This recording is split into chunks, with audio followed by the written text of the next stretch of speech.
Okay. Yeah. We're back. Always coming back for more. Well, I mean, this is more for me than it is for you, but you happen to be here, so Just along for the ride then. yep, that's pretty much it. In fact, matter of fact, let me illuminate you to some facts of life real quick. Oh, Yeah. Yeah. education session. So, as you know, the Dragon Ball franchise has been going on for many a year. For many Quite years. some times. And is a worldwide phenomenon. To the point where, you know, they're still coming out with movies.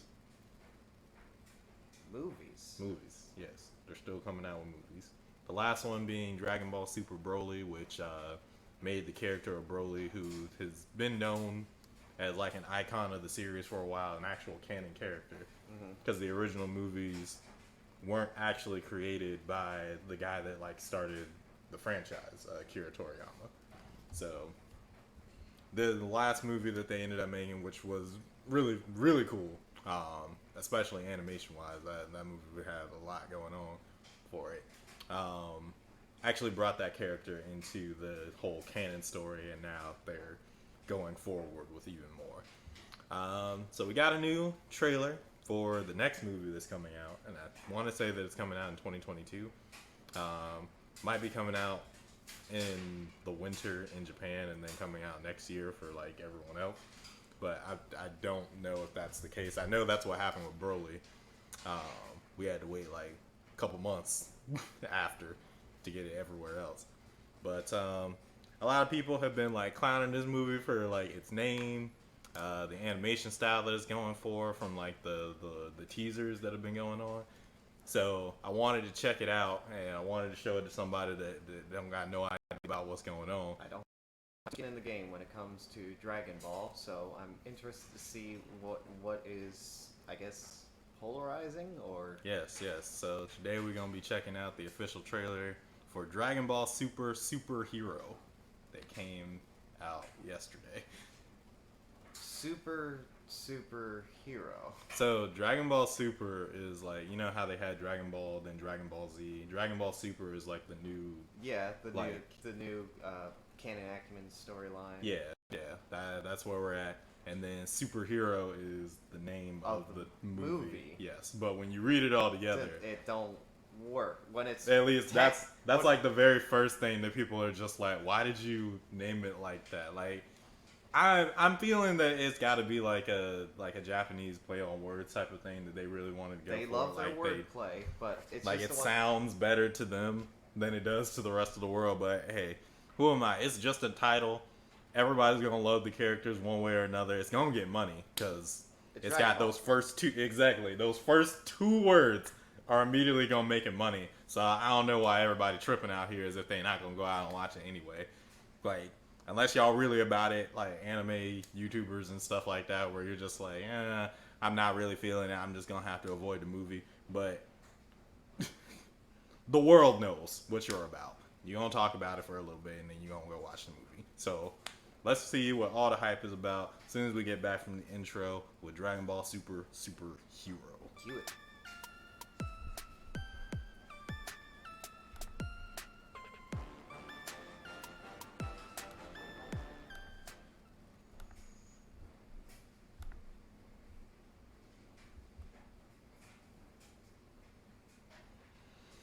Alright, we're all set. I think this debuted at New York Comic Con, but we'll see. I don't really know the ins and outs. I just want to check it out, see what all the hype is, and yeah, we can go into it from there. Let me turn that down a little bit because I know it's gonna be a little something. We got a new Crisis. Okay, so it is 3D. All right. Oh, that's why.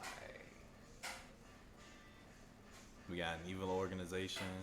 They looking into Boo, Goku, and Vegeta. Okay, so they Red Ribbon.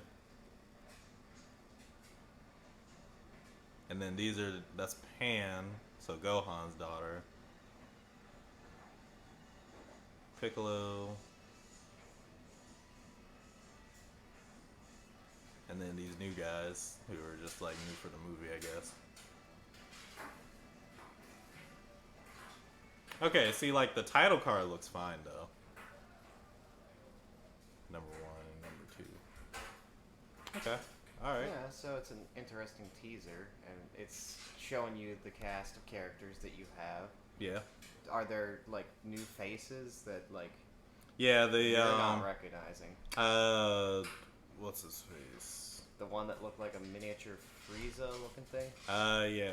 This guy is new, wholly new for the movie, and then there's another one of him. You can see it in like the very last shot.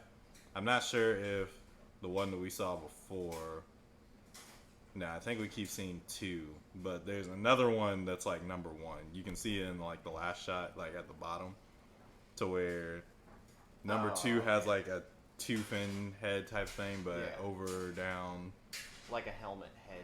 Yeah, and then I think the first one, whereas number two has his little fins towards kind of like the two sides of his head. I think number one goes straight down the middle, which is indicative of their numbers. Like one has one fin, two has two, type of thing. And all of the army that they have has 3 fins. So nobody wants to be number 3. I don't know. Maybe they'll fuse together and then they'll have 3. I mean, or maybe they'll fuse together and well, yeah, it'll be 1 and 2, so 3. Yeah. I can get this out of the way. This is what I wanted to see, and this is where it does work.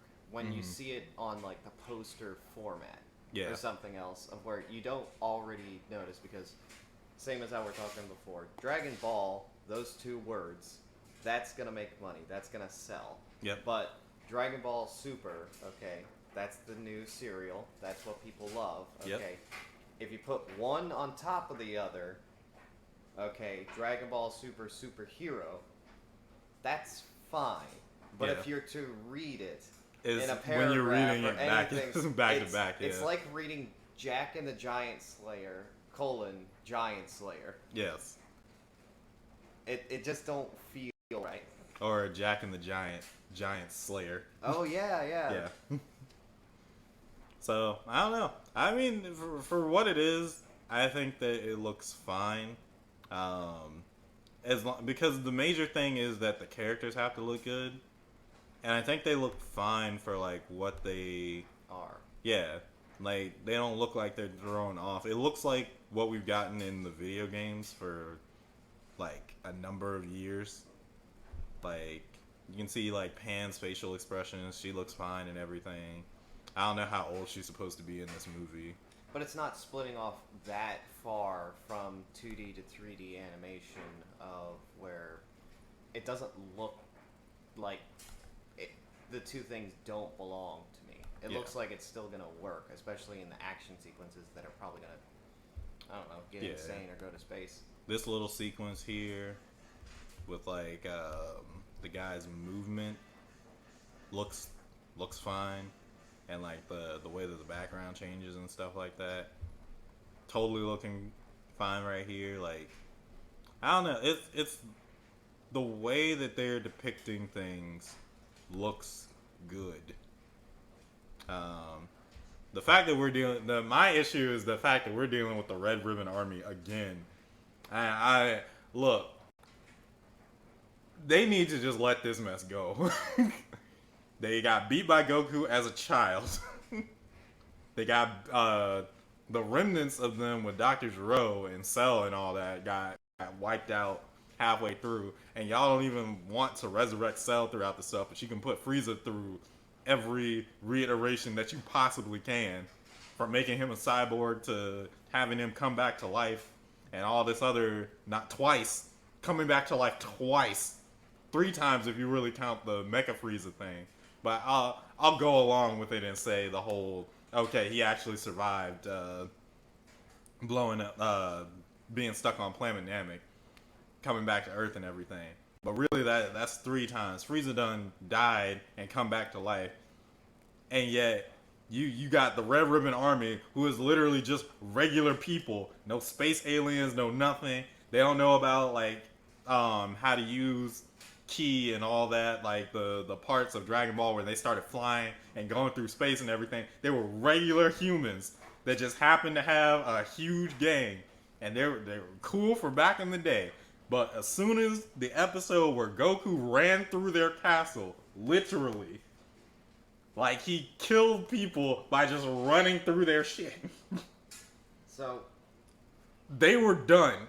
You got me back with Cell, Android 17, still my favorite character in the franchise right now, MVP of the TOP for all y'all that know. But look, I'm sick of seeing the goddamn Red Ribbon Army pop back up in Dragon Ball bullshit. but they have their militia, okay? And they want to They're not though. They're dead. Literally, that's the whole story of their thing. Goku kills them off as a kid, and then one person happened to survive, turned himself into an android. He made a super android Bugman, and then Goku's son killed off him. And they have never brought this mess up again. And that's how they keep doing the Red Ribbon Army. Goku and friends kill them off, and then like X amount of years later, they just pop up again, and it's just like, but you didn't happen to catch this one person. I'm sick of seeing them. No, I like the red. If you don't kill everybody in the rubble, or there's like a little Red Ribbon manifesto that keeps going around, and somebody there's gets got to inspired be.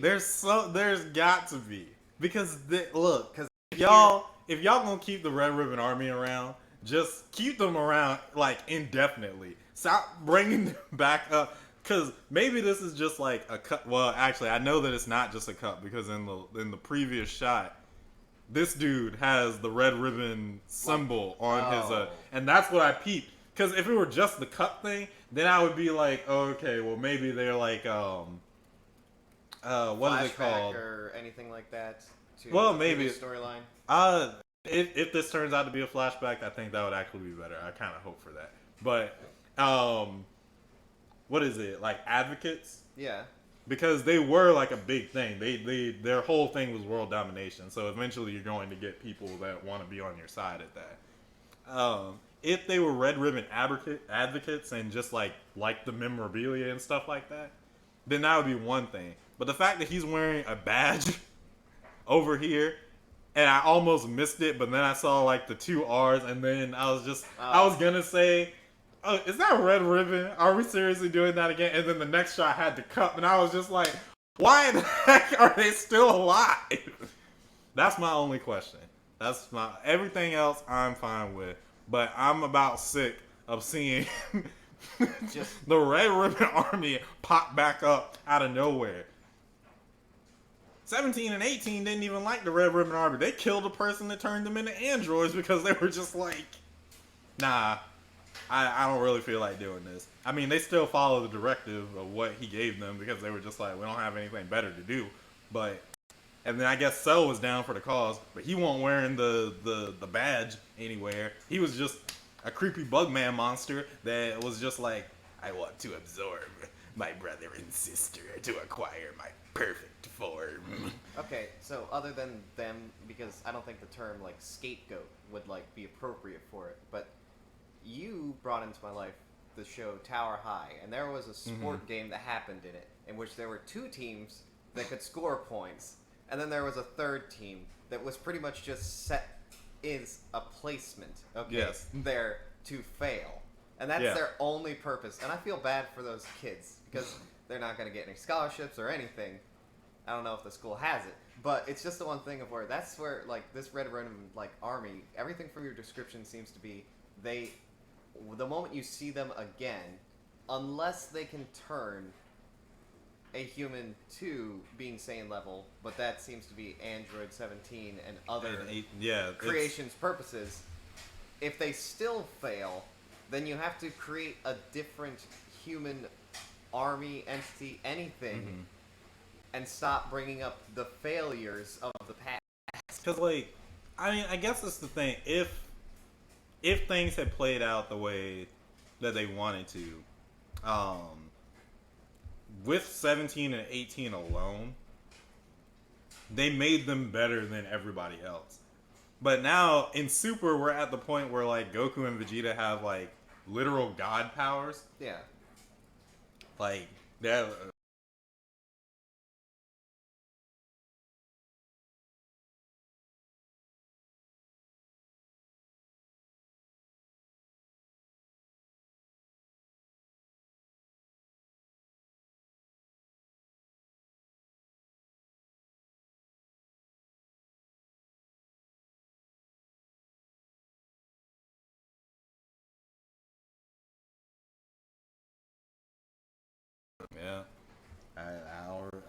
know what else to say, y'all. We'll check it out when it comes.